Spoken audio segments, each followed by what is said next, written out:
En este domingo vamos a continuar el ciclo de conferencias que hemos iniciado acerca de este tema del dinero, los bancos, el interés y el porqué de tantas crisis financieras a lo largo de la historia que ya parecen sin fin y que van de alguna manera dominando nuestras vidas.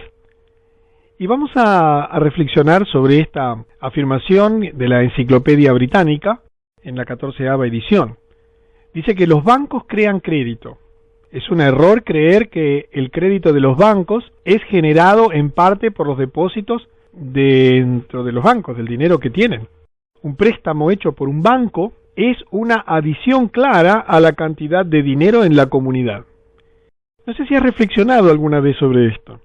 Quizás en tu país exista, por ejemplo, el sistema de emitir cheques diferidos. Los cheques diferidos, por ejemplo, es un instrumento de crédito que en los países en que existe le permite emitir un cheque no con la fecha del día, sino con una fecha futura. Bueno, cada vez que tú emites un cheque diferido, estás creando dinero. De alguna manera estás comprando algo, usando algo, pagando algo con un dinero que no tienes necesariamente en ese momento, aunque quizás sí, en tu caso puedas tenerlo, pero en el caso de muchas personas emiten deuda a futuro. Y eso hacen los bancos. Y esto es muy interesante porque en la creación del crédito y en este proceso que iniciamos la semana anterior, explicando cómo funciona el sistema, está la raíz de todos los problemas que estamos experimentando y que venimos experimentando ya desde hace algunos siglos a partir de la creación del dinero y particularmente de la aparición de los bancos. Y vamos a ver en la semana que viene que todo ese gran proyecto de dominación mundial se perfecciona en 1913 cuando se crea la Reserva Federal en los Estados Unidos como el banco privado, por supuesto, más importante del mundo, donde allí sí está la verdadera riqueza de esas pocas familias de la humanidad, unas 400, que dominan absolutamente todo lo que está ocurriendo en tu vida, como en la mía, en tu país y en todos los países del mundo. Tenemos varios objetivos, vamos a repasarlos rápidamente. Primero, hablamos la semana pasada acerca de que conozcas ciertos conceptos básicos sobre el dinero, cómo nació, qué es el interés, que sepas, bueno, cómo son y operan verdaderamente los bancos. Hoy vamos a hablar acerca de esto, ya anticipamos la semana pasada cuál era el gran negocio de los bancos, pero vamos a hablar de que los bancos prestan 9 veces lo que reciben. Tenemos también como objetivos centrales del ciclo que entiendas por qué nunca se podrán pagar todas las deudas. Es absolutamente imposible que una sociedad, el conjunto de las familias, un gobierno, un municipio pueda pagar la totalidad de sus deudas. Que comprendas que el dinero es un instrumento de dominación y este es uno de mis objetivos principales que están vinculados al gran objetivo que tengo. Tú tienes que entender que el dinero es un instrumento de dominación. No fue creado, mejor dicho, fue creado con un uso, después lo vamos a recordar según hablamos la semana anterior, pero hoy tiene un uso absolutamente perverso. Es el gran instrumento de dominación mundial, muy superior a las bombas nucleares, muy superior a las amenazas militares. Es el gran instrumento que tiene un conjunto de familias y de personas que se consideran a sí mismos, lo vamos a ver la semana siguiente, como parte de un grupo superior, de una clase dominante que tiene el derecho a establecer inclusive quiénes pueden vivir en este planeta. Y es el sistema o el mecanismo que permite el verdadero control sobre los gobiernos y las organizaciones, las empresas y demás. Pero todo esto tiene como finalidad que a partir de esta información tú tengas conciencia para que tomes decisiones más adecuadas. ¿Qué hacer de aquí en adelante? ¿Qué hacer y cómo prepararse para el momento en que no exista más el dinero? La próxima gran movida es eliminar el dinero físico. En poquitos años ya lo vas a ver. Y bueno, ¿y qué acciones posibles tenemos para enfrentar esta situación? Cosa que intentaremos ver la semana próxima. Y repasando rápidamente lo que vimos en sus conceptos principales, en un momento no había dinero, y antes del dinero, recuerdas que hablamos que existía el mercado como un lugar físico donde en base al trueque las personas intercambiaban sus excedentes de producción en ese lugar a través de justamente asignarle un valor personal basado en las costumbres, en las ideas que cada uno tenía. Las cosas empezaron a complicar porque en la medida que fueron avanzando la población en cantidad y la tecnología permitió mayor producción de bienes y entonces fue necesario solucionar un problema central: cuánto valían las cosas, asignar precios relativos para permitir un intercambio más fluido, y allí surge el concepto del dinero. El dinero como instrumento útil inicialmente, como un instrumento extraordinario acuñado inicialmente bajo la forma de monedas, que permitía darle valor relativo a las cosas, que tú pudieras saber cuánto valía tu vaca en relación a otro tipo de productos, o cuánto valía tus productos agrícolas en base a ciertas valoraciones que había allí en el mercado.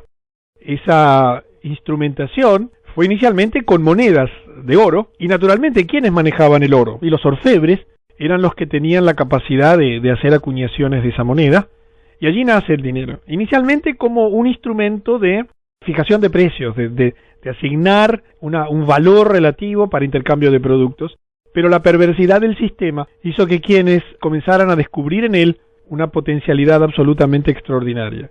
Utilizarlo como un producto, como un elemento de dominación y de crecimiento de una clase dirigente oculta, absolutamente oculta. Hoy vamos a ver mucho de eso. Y así nace el dinero.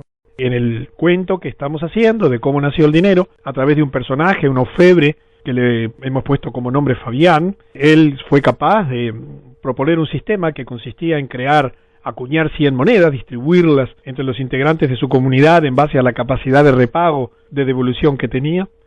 Se estableció un plazo de 1 año, al cabo del cual el servicio de pago de esas monedas, de acuñación de las monedas, de administración de todo ese dinero para la sociedad, se iba a transformar en el pago de un plus. Eran 5 monedas, un 5%, concepto al cual este hombre le denominó interés. Y así nace el interés. Y en ese momento se crea un problema, porque bueno, había que definir cómo repartirlas, entonces se decidió en base a la capacidad de repago de cada uno, estableciéndose que al fin del periodo inicial de 1 año, las personas debían devolver 100 monedas más 5 en el conjunto de la sociedad. Cada uno proporciona lo recibido. Pero claro, nadie advirtió salvo el orfebre, y allí estaba la trampa, el fraude de su negocio, el instrumento de dominación, que él solo había emitido 100 monedas. Las 5 monedas que se debían pagar de intereses no existían, simplemente no existían. Y en ese juego surgen entonces al fin de ese primer año ya los primeros problemas. Muchos no podían ya pagar sus obligaciones y entonces tuvieron que endeudarse. Allí aparecieron los vales, las hipotecas. Claro, algunos tenían más de la cantidad que necesitaban, porque fruto de sus negocios y de sus habilidades lo habrían logrado, pero otros se habían empobrecido porque, bueno, yo ponía el ejemplo, el caso de una familia que se hubiera fallecido, por ejemplo, el principal sostenedor de la familia, entonces esa familia naturalmente no hubiera podido recolectar la cantidad de monedas necesarias, pero en el conjunto era imposible pagar las 5 monedas. Y allí comenzó un sistema por el cual se comenzó a agravar el circuito por medio de instrumentos muy sofisticados. Por ejemplo, a este orfebre se le ocurrió la posibilidad de que la gente depositara en él las monedas para no andar con el riesgo de tenerlas físicamente expuestos al robo o a la pérdida. Y entonces allí surge la idea de hacer una caja fuerte en su casa, y mucha gente le empezó a llevar monedas y él extendía certificados de depósito de esas monedas, recibos, que a su vez se comenzaron a utilizar como un medio de pago, porque comenzaron a servir para que algunas personas pudieran pagar compras de nuevos productos o inversiones, debido a que estaban respaldados por el oro que había en la caja de este primer gran banquero, al cual hemos denominado Fabián. Y simultáneamente con los servicios bancarios, nace el gran negocio de los bancos, basado en una idea que estaba en la base del sistema y que era justamente la gran trampa, como yo te decía, la gran jugada de todo esto, y estaba basada en este concepto. Es verdad, el oro que tengo allí en garantía, porque él lo había acuñado y lo había entregado, pero lo estaba recibiendo de vuelta, bajo la forma de pagos y otras, y depósitos de ese dinero, no es mío, pero está en mi posesión, que en definitiva es todo lo que importa. Y de allí a extender el concepto de comenzar a prestar dinero basado en el oro, inicialmente con mucha cautela, comenzó a entregar monedas que no eran de él, eran de otros, porque él advirtió que no todo el mundo reclamaba las monedas, sino que tan solo un 10% de las personas preguntaba, retiraba para tener esas monedas en efectivo. Y allí entonces comienza un sistema de prestar lo que no era de él. Tenía un límite que estaba dado por la cantidad de requisitos que él tenía que guardar, la cantidad de monedas que él tenía que tener disponible para atender los reclamos de los dueños que podían volver a pedir las monedas. Y entonces comienza todo un sistema de prestar sobre el dinero que no era de él, y bueno, de esto también vamos a hablar. La fama de este hombre y su riqueza comenzó a extenderse, otros orfebres comenzaron a interesarse en el tema, y él ayudó a esos orfebres a manejar sus propios negocios en sus ciudades, en sus lugares, a cambio de constituir una sociedad secreta, de no informar, y nace entonces la sociedad de los bancos. Era obvio que si su plan fuera expuesto, el esquema fallaría. Así que acordaron formar su propia alianza secreta. Yo no sé si ya te has dado cuenta, si tú estuviste el domingo pasado o si tuviste la oportunidad de escuchar la conferencia, porque en la escuela y en el liceo de tu país y del mío y de todos los países del mundo no enseñan acerca del dinero. ¿Para qué te van a instruir acerca del dinero en estos términos? Porque de ese modo tú podrías entender cuál es la naturaleza verdadera de toda esta situación. En este repaso breve que hemos hecho no debemos o no podemos extendernos más por el tiempo que disponemos hoy, y vamos entonces a continuar la historia. Estábamos en un momento en que, bueno, Fabián había comenzado a operar de ese modo, y cada uno de los orfebres, enseñados por él, habían comenzado a extender este sistema de prestar lo que no era de ellos. Y entonces nacen los cheques. Llegó a ser muy popular el sistema, y las notas con la instrucción de transferencia se les llamó cheques. Como Fabián tenía oro, entonces él podía aceptar o extender recibos como algo tan bueno como el oro en sí mismo, y muchos recibos fueron depositados para mantenerlos seguros de la misma manera que las monedas. Es interesante que hasta los propios recibos se depositaban en el banco. Cuando un comerciante deseaba pagar a otro comerciante mercaderías, fíjate que interesante, ni siquiera necesitaba tener el cheque, esa nota, aunque podía tenerlo consigo, porque él simplemente escribía una nota dirigida, una carta allí, dirigida a Fabián, en la que le mandaba transferir el dinero de su cuenta al del segundo comerciante. Y Fabián, a él le tomaba solamente algunos minutos ajustar los números en el libro, y entonces comienza un instrumento de pago absolutamente extraordinario, donde, claro, el único que sabía que todas esas notas, o muchas de ellas, no tenían respaldo en las monedas, era él. Y de allí, a transformar esa riqueza en billetes, bueno, hubo un paso, que yo te lo voy a contar, bajo la forma de esta historia que estamos llevando adelante en estas conferencias. Los billetes. Tarde, una noche, los orfebres tuvieron otra reunión secreta, y Fabián les reveló un nuevo plan. Convocaron el día siguiente una reunión con todos los gobernadores, y la reunión tenía un propósito. Les dijo Fabián a los gobernadores que los recibos que nosotros emitimos han llegado a ser muy populares. Sin duda la mayoría de ustedes, los gobernadores, los están utilizando y los encuentran muy convenientes.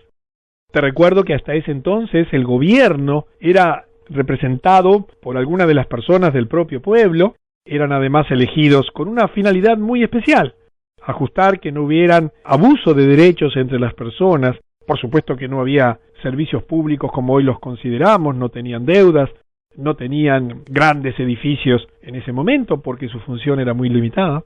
Y claro, ellos habían visto la popularidad del dinero, sus ciudades y sus regiones comenzaban a desarrollarse por una mayor actividad que permitía este instrumento, así que estuvieron de acuerdo.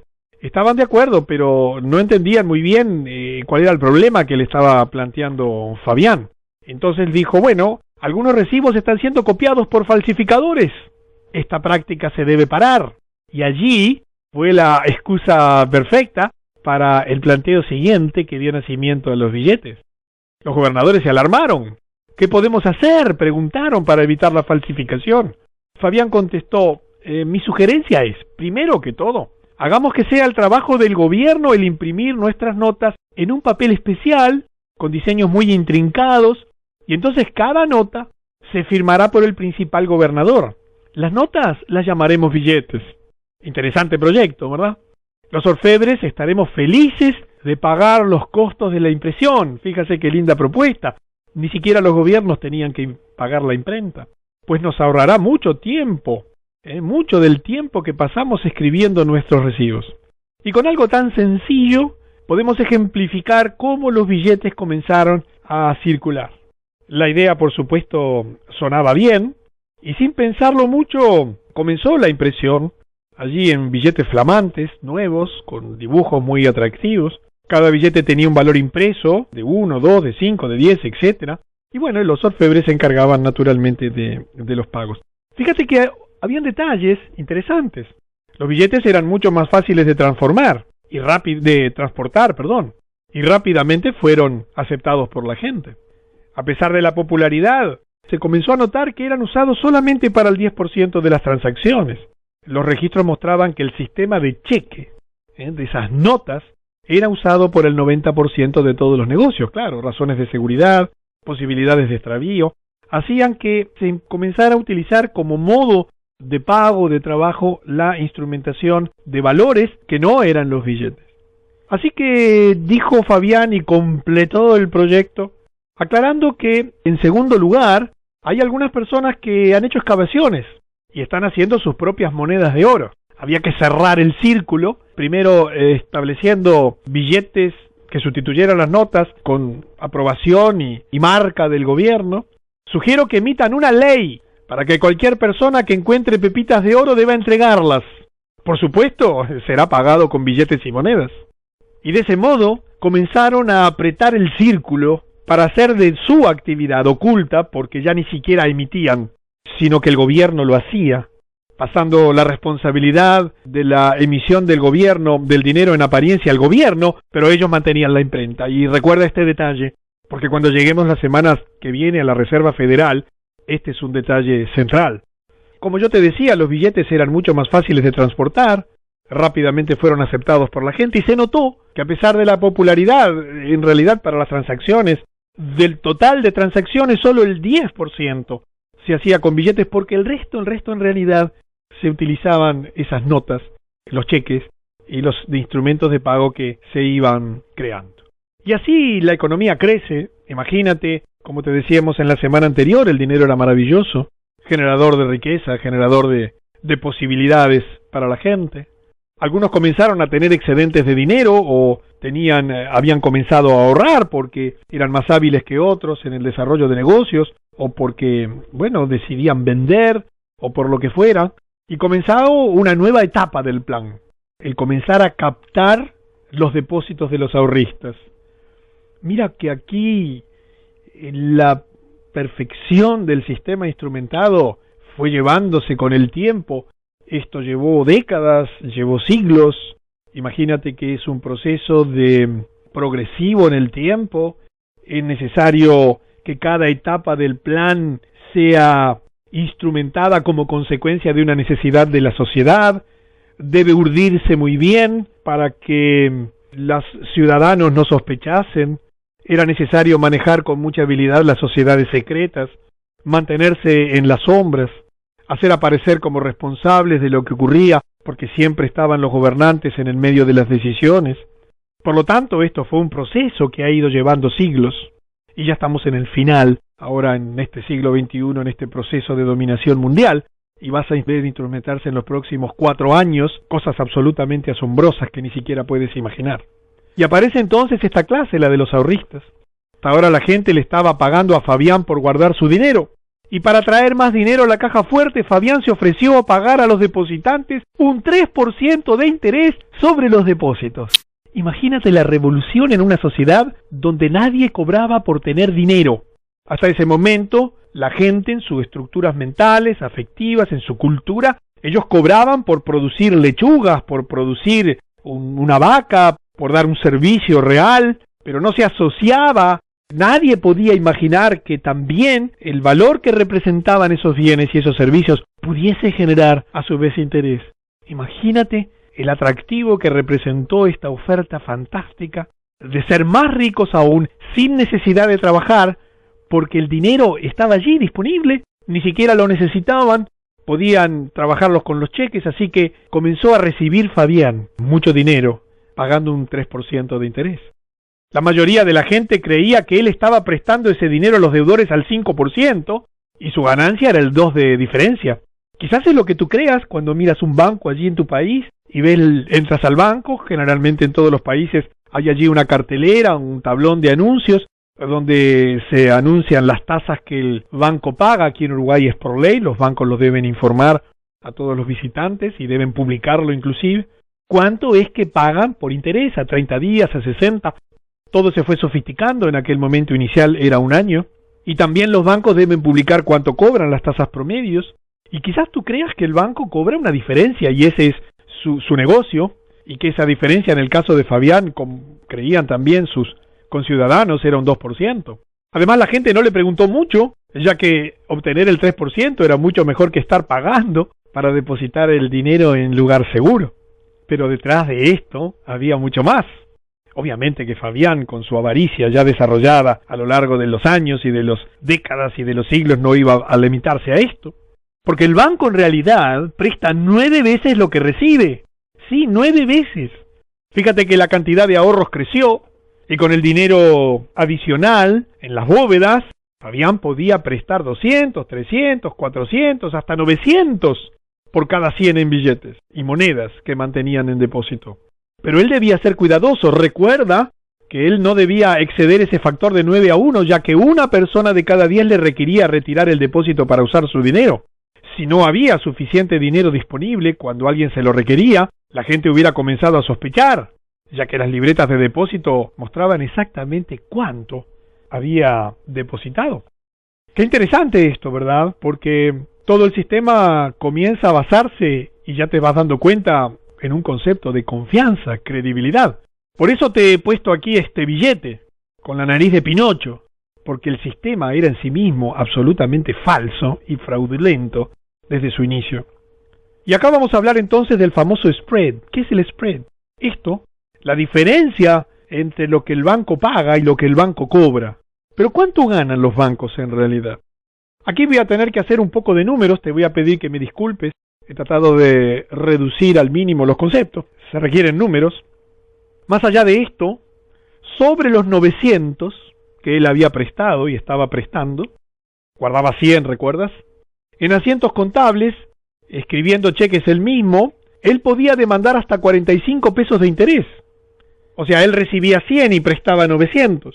Los 900 le daban un 5%, o sea, 45 de ganancia. Cuando el préstamo más los intereses eran devueltos, 945, los 900 se cancelaban en la columna de débitos y Fabián se guardaba para él los 45 de interés. Por lo tanto, él estaba más que contento de pagar $3 o 3 pesos, o llámalo como quieras, de interés sobre los 100 depositados originalmente, los cuales nunca habían salido de la bóveda. Te repito, él pagaba el 3% de 100, pero cobraba el 5%, no de 100, eso era lo que la gente creía. Él cobraba el 5% de 900. Esto significaba que por cada 100 que mantenía en depósito, era posible obtener un 42% de ganancia, mientras la mayoría de la gente pensaba que él solo ganaba el 2%. Los otros orfebres estaban haciendo la misma cosa, creaban dinero de la nada, solo con su firma en un cheque, y encima le cargaban el interés. Imagínate el mundo de oportunidades que comienza a crearse para esta gente y la riqueza acumulada. Es cierto, ellos no estaban haciendo billetes. Recuerda que el gobierno imprimía los billetes y se los entregaba a los orfebres para distribuir. En ese momento, todavía en ese momento de la historia, y aquí quizás debo hacer una precisión, en ese momento, la impresión del billete lo hacía el gobierno. Ellos pagaban los gastos de emisión y así adquirían el derecho de su distribución, porque respaldaban las monedas. Se los entregaba a los orfebres para distribuir. El único gasto de Fabián era el pequeño costo de impresión. Sin embargo, ellos estaban creando dinero sobre el crédito, que salía de la nada y le cargaban intereses encima. ¿Entiendes que se creaba, como se sigue creando hoy, dinero, no riqueza, dinero, de la nada? Basta imprimirlo para ya crearlo. Y luego, mediante este sistema perverso de prestar 9 meses lo que se recibe, y aquí aparecen los encajes de los bancos, la legislación se fue sofisticando. La mayoría de la gente creía que la provisión de dinero era una operación del gobierno. También creían que Fabián estaba prestando el dinero que alguien más le había depositado. Nadie soñaba que Fabián estaba prestando lo que no tenía. Pero había algo extraño que a algunas personas les hizo comenzar a pensar.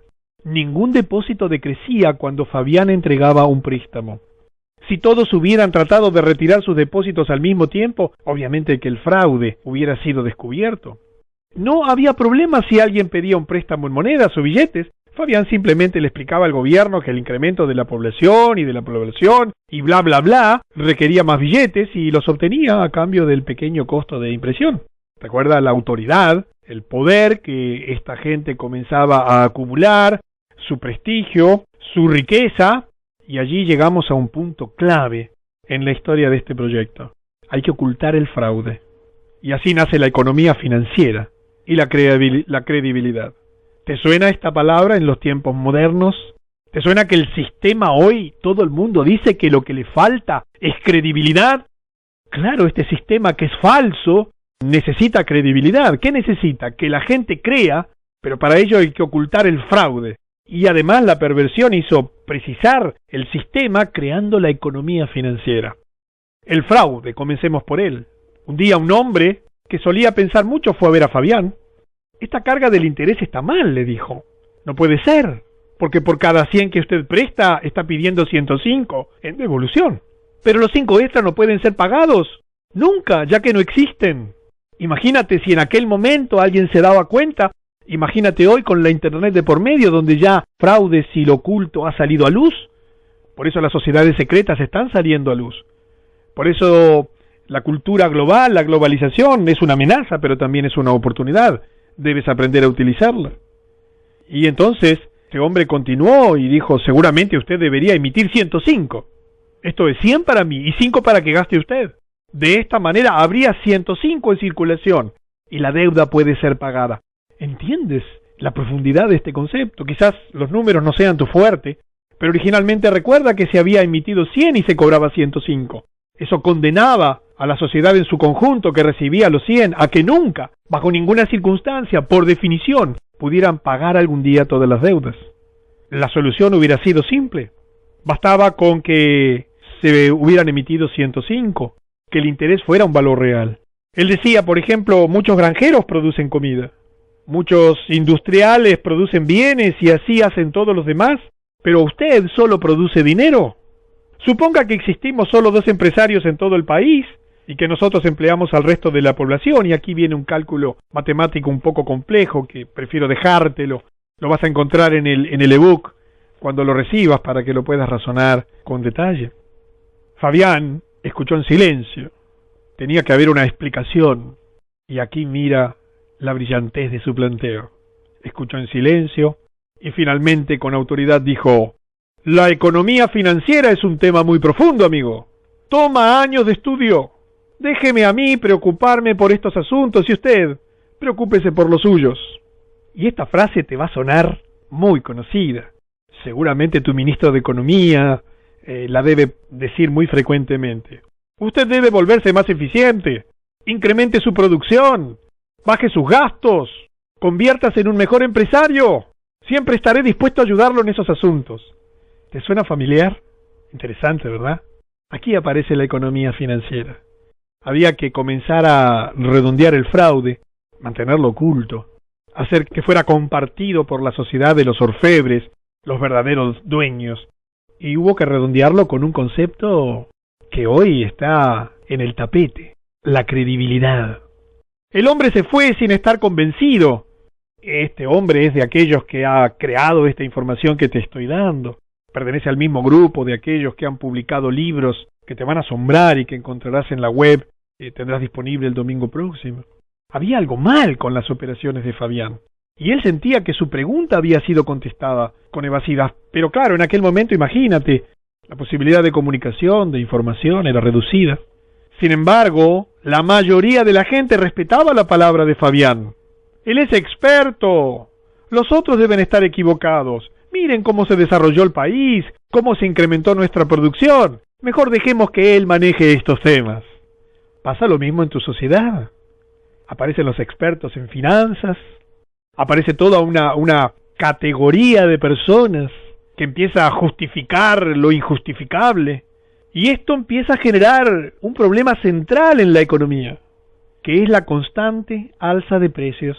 Y vamos a reflexionar algunos instantes en por qué en tu país, en el mío, en el mundo entero, desde hace siglos se ve un alza de precios que se va acumulando, que es inflacionaria, exponencial, que afecta a todos los gobiernos, a todos los países, en mayor o menor medida. Bueno, veamos por qué.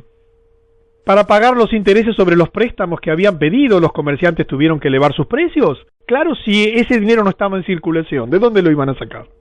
Los asalariados entonces se quejaron de que los sueldos eran muy bajos. Al subir los precios podían comprar menos bienes con su salario. Los empresarios se negaron a pagar mayores salarios, diciendo que quebrarían. Un razonamiento totalmente lógico. Los granjeros no podían obtener precios justos por su producción. Las amas de casa se quejaban de que los alimentos estaban muy caros. ¿Te suena familiar? Y claro, si es el mismo proyecto. Y entonces comienzan las protestas y nacen las huelgas. Algunas personas se declararon en huelga, algo de lo que nunca antes se había oído hablar. Otros habían sido golpeados por la pobreza y sus amigos y parientes no tenían dinero para ayudarlos. La sociedad comienza a sufrir los efectos de un proyecto que había comenzado hacía siglos y que tenía que ver con la perversidad de un sistema que endeudaba a todo el mundo porque el sistema en su conjunto era un instrumento de dominación. Y en ese discutir de la sociedad, y en ese comenzar a tratar de entender lo inentendible porque el fraude se ocultaba, la economía financiera era un instrumento de tecnología sofisticada, hacía aparecer los conceptos y conocimientos como lejanos al hombre común, donde la credibilidad comienza a instrumentarse en base a sistemas que después te voy a comentar. Entonces comienza este proceso. El hombre comienza a olvidarse de la verdadera riqueza. Y viva el dinero y los bancos. La mayoría había olvidado la riqueza real alrededor de ellos, las tierras fértiles, los grandes bosques, los minerales y el ganado, que eran lo que se transaban en el mercado y que dieron origen al dinero nada más que como un instrumento de medida. Pero solo podían pensar en el dinero. Las cosas habían cambiado, mientras que antes las personas dedicaban tiempo a mirar su producción y ver cómo la podían mejorar. Ahora el dinero ocupaba una gran parte de su vida. Había tiempo cada vez más escaso. Cada vez costaba más alcanzar esas 5 monedas que, por cierto, no existían. Parecía que siempre faltaba. Pero nunca cuestionaron el sistema bancario. Ellos creían que el gobierno lo manejaba. Ese era el secreto durante muchas décadas y durante muchos siglos. Nunca se les ocurrió pensar en el sistema bancario. El fraude funcionaba de manera extraordinaria. Algunos pocos habían juntado su dinero y formaron compañías de préstamos o compañías financieras. Habían ahorrado, tenían dinero, podían obtener 6% o más. De esta manera era mejor que el 3% que pagaba Fabián. Pero solo podían prestar el dinero que poseían, porque no integraban la sociedad secreta. Ellos no podían pedirle al gobierno que les emitiese dinero, porque no eran parte de la sociedad de Fabián. No tenían el poder de crear el dinero de la nada, simplemente escribiendo asientos contables en un libro. Estas compañías financieras, claro, comenzaron a preocupar a Fabián y a sus amigos. Así que rápidamente formaron sus propias compañías. En la mayoría de los casos compraron a las otras compañías antes de que se pusieran en marcha. En poco tiempo, y todas las compañías financieras les pertenecían o estaban controlados por ellos. Era necesario controlar absolutamente el sistema. No sé si te suena familiar. Las sociedades financieras era necesario ser controladas por este grupo que era el que verdaderamente dominaba la situación del dinero, la economía financiera. Y comienzan a aparecer reclamos sociales, pero aún en ese proceso nadie reclama a los bancos. La situación económica empeoraba y empeoraba porque el sistema era pensado así, para que los gobiernos no pudiesen pagar, las ciudades no pudiesen pagar, la sociedad en su conjunto, porque se estaba prestando lo que no existía. Los asalariados estaban seguros de que los patrones estaban teniendo mucha ganancia. Los patrones decían que los trabajadores eran muy vagos y no estaban haciendo honestamente su día de trabajo. Y todos culpaban a todos los otros. Los gobernantes no pudieron encontrar una respuesta y además el problema inmediato parecía ser combatir la creciente pobreza que había comenzado a extenderse, y entonces fue necesario crear instrumentos de beneficencia, fondos de beneficencia. El gobierno emprendió entonces esquemas de beneficencia, se hicieron leyes forzando a la gente a contribuir a ellos. Esto hizo enojar a mucha gente. Creían en la vieja idea de ayudar al vecino voluntariamente. ¿Entiendes que hubo que en determinado momento quebrar paradigmas, vencer voluntades, claudicar en los conceptos? Ahora vamos a ver los instrumentos. Estas leyes no son más que un robo legalizado. Sacarle algo a alguna persona contra su voluntad más allá del propósito para el cual se usará, no es diferente de robar. Pero claro, esto era una minoría de la sociedad, la mayor parte de la sociedad estaba desesperado por ayuda. Y así aparecen los seguros de desempleo, los seguros de salud y todo lo que se te ocurra pensar. Pero claro, esto comenzó a hacer crecer los costos y el tamaño de los gobiernos, que originalmente estaban pensados para administrar discusiones, que no hubiera abuso de derechos entre unos y otros. Pero el gobierno comienza a crecer, a tener que absorber actividades que algunas de las personas no podían ya seguir cumpliendo en la sociedad debido a cómo se estaba complicando la sociedad. Cada hombre se sentía indefenso y temía ir a la cárcel si no pagaba esos fondos de beneficencia, porque eran leyes forzadas. Estos esquemas de beneficencia dieron algún alivio en principio, pero al tiempo, como el problema persistía, porque la base era un sistema absolutamente fraudulento, el problema de la pobreza se agravó nuevamente y más dinero era necesario para la beneficencia, porque se seguía prestando lo que no existía y creando una riqueza absolutamente falsa.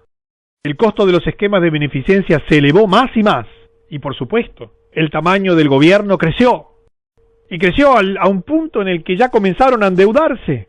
La mayoría de los gobernantes eran hombres sinceros, conocidos por la gente, con ciudadanos, amigos, tratando de hacer lo mejor posible. A ellos no les gustaba pedir más dinero de su pueblo, aumentar impuestos. Y finalmente no tuvieron otra opción que pedir prestado a Fabián y sus amigos, porque la opción era seguir aumentando los impuestos para financiar los costos de servicios que ya no se podía absorber por los privados. ¿Y qué iba a hacer? No tenían idea de cómo iban a hacer para devolverlo. Si estaban pidiendo algo solamente para pagar gastos sin producir ingresos genuinos a través de impuestos que ya eran insuficientes. Y ahí tienes una foto de un letrero luminoso en Estados Unidos, donde se va actualizando segundo a segundo y la cifra colosal de la deuda actual ha transformado a ese país en un país absolutamente quebrado, incapaz de pagar y que sobrevive en base a este proyecto de dominación, porque la Reserva Federal es parte de esa sociedad de bancos que crea dinero todos los días en forma absolutamente fraudulenta. La situación empeoraba. Los padres ya no podían pagar los maestros para sus hijos, no podían pagar doctores y las empresas de transporte también estaban quebrando. Entonces el gobierno comienza a absorber servicios y nacen los servicios públicos y los empleos públicos. Uno por uno los gobiernos fueron forzados a tomar estos servicios por su cuenta. Maestros, doctores y muchos otros se convirtieron en servidores públicos. No tenían trabajo y tenían que buscar una actividad. Muy pocos estaban satisfechos de su trabajo en el Estado. Recibían un salario razonable, pero perdieron su identidad. Se apartaron de la realidad. Se convirtieron en pequeños engranajes de una maquinaria gigantesca. No había espacio para la iniciativa personal, muy poco reconocimiento para el esfuerzo. Sus ingresos eran fijos y solo se ascendía cuando un superior se retiraba o moría. Y te he puesto aquí esta imagen de la escuela pública a propósito, porque esto rompe tus paradigmas, te golpea en tu cultura, choca en tu mente, rebota en tu corazón, porque amas la escuela pública. Pero no siempre la hubo, ¿entiendes? No surgió la escuela pública por un proyecto necesario para educar mejor.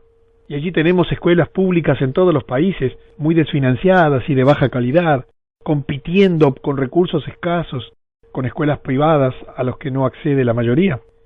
Quiero que entiendas que esto ocurrió y ocurre y sigue ocurriendo como parte de un proyecto sistemático que a lo largo de los siglos se ha ido desenvolviendo.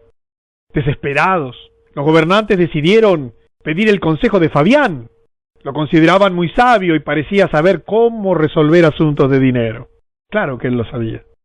Fabián los escuchó explicar todos sus problemas y finalmente respondió: mucha gente no puede resolver sus problemas por sí mismos. Ellos necesitan a alguien que lo haga por ellos.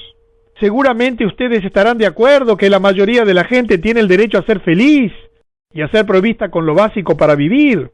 Uno de nuestros grandes dichos es: todos los hombres son iguales, ¿no es cierto? Y me quiero, antes de despedir y de ir a los conceptos de la próxima conferencia donde vamos a terminar con este desarrollo, hacerte esta reflexión. ¿Qué financian los bancos?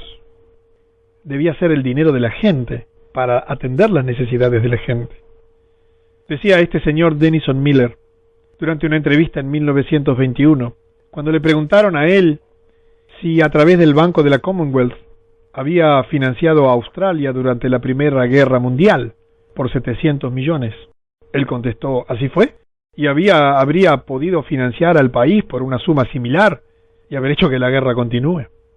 Preguntado si esa cantidad estaba disponible para los propósitos productivos en esta época de paz, él contestó, sí, claro. ¿Sabías esto? ¿Cómo es posible que personas que detentan tanta responsabilidad, que manejan los dineros del mundo, que tienen en sus manos el destino de tantos millones y millones de personas, hagan estas cosas con esta perversidad? Todos los institutos hoy que manejan alimentos, que manejan refugiados, que manejan personas en condiciones de hambruna, declaran que con pequeñísimos porcentajes de los que hoy se está destinando a financiar guerras o a financiar empresas quebradas o bancos para mantener y perfeccionar el sistema de dominación, solucionarían todos los problemas del hambre y la pobreza en el mundo. ¿Por qué no lo hacen? Es una pregunta que debes considerarte. La semana que viene vamos a empezar a hablar de los instrumentos finales de dominación. Y aparece la justicia tributaria, los impuestos a la renta. Son los controles de salarios, de precios y otros. Aparecen los partidos políticos porque, claro, había que seguir teniendo instrumentos para controlar a la gente. Los medios de distracción. Te hubiera puesto aquí los medios de difusión, que es la palabra que tú conoces, la CNN, la CBS, la no sé cuánto news y todos los primeros periódicos de tu ciudad y todos los canales de tu ciudad principales y de tu país. Pero el gran instrumento de dominio, lo que les permitió terminar de perfeccionar el sistema, es la Reserva Central de Dinero, la Federal Reserve, creada en 1913. Sobre esto vamos a hablar la semana próxima. Yo quiero recordarte que este ciclo no tiene como finalidad que te vayas preocupado, muy por el contrario, que te levantes entusiasmado, que tengas conciencia de lo que está pasando, que no permitas que te engañen, que tengas conciencia de lo que debes hacer, que sepas quiénes integran ese grupo, que sepas salir de tus deudas, que no te endeudes por ningún motivo. Y te lo dice alguien que ha perdido todo su dinero y que se han endeudado en años anteriores por ignorar estas cosas, pero que está transformando su vida por estos conocimientos. Debes difundir esta información, ayudando a más y más personas, para que esto no continúe oculto y muchas personas pueden liberarse.